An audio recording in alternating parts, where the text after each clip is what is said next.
Soňsuz howup hatardan özüň gora Hudaýym, yaman bela beterden özüň gora Hudaýym. Yalançylaň ýolundan, şeytanlaryň alyndan, betpärleriň pälinden özüň gora Hudaýym. Namarda dyz etmekden, kişä töhmet yapmakdan, ene süýdün depmekden özüň gora Hudaýym.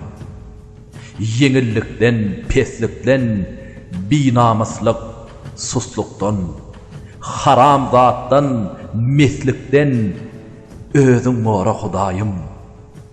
Hatabymy çaşmakdan, ömür ýüpün çöşmekden, il gözünden düşmekden özüň gora Hudaýym.